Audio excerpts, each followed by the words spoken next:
J'ai voyagé dans une cinquantaine de pays en solo en étant une femme. Si toi, t'as peur de le faire, je vais te donner plein de tips.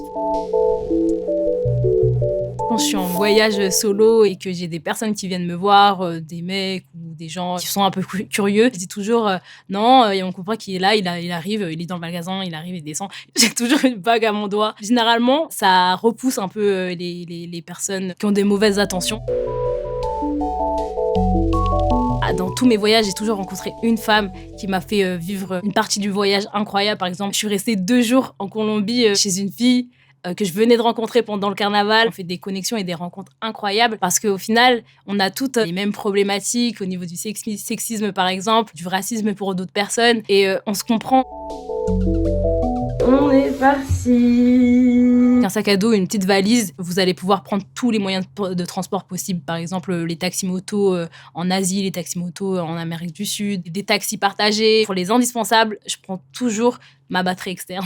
Une petite sacoche, une banane que je vais pouvoir caler en dessous de mes vêtements pour pouvoir mettre mon passeport, un peu de liquide. D'ailleurs, le liquide ne mettait pas tout au même endroit. Moi, on m'a volé un jour comme ça. J'avais mis tout mon argent dans la pochette de mon sac et mon taxi-moto. Pendant qu'on me roulait, je m'en suis même pas rendu compte, il a pris tout mon argent.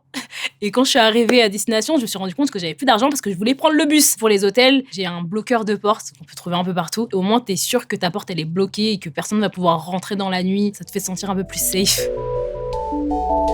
Quand j'étais partie en Colombie, j'étais sur une plage et il commençait à faire nuit et j'avais presque plus de batterie et j'avais pas de réseau. Après, Dieu merci, j'ai réussi à retrouver mes pas. Mais oui, c'est super important d'essayer de toujours avoir de la 4G, de toujours pouvoir contacter des personnes si on est perdu, quoi. Quand j'arrive dans le pays, je prends toujours une carte SIM. J'ai toujours des batteries externes, des chargeurs en double, etc. J'avais prévu de faire genre une semaine à Cartagena. Et les activités que j'avais prévues, en fait, c'est des activités qui étaient sur Google. Donc, en fait, tout le monde faisait la même chose. On était dans un car avec énormément de touristes. On arrive sur une plage blindée de monde. Je me suis dit, je suis bête parce qu'une fois que je suis rentrée à mon auberge, ils m'ont dit, mais what? Mais c'est éclaté. Enfin, c'est nul. C'est le truc le plus touristique du monde. Fallait pas du tout faire ça. Une fois que tu arrives dans le pays et que tu vas te dire, bon, moi, j'ai déjà fait mon programme, j'ai envie de faire ça, ça, ça, ça, ça. Essaye de le confronter à des locaux. Leur dire, moi, j'ai prévu de faire ça. Vous en pensez quoi?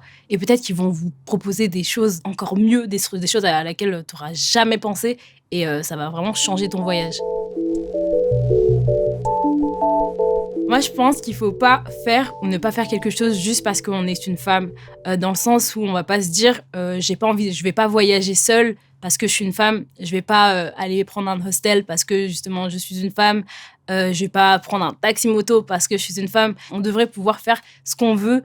Indépendamment de notre sexe. Il y a quand même des règles de sécurité à avoir, comme par exemple ne pas sortir trop tard le soir.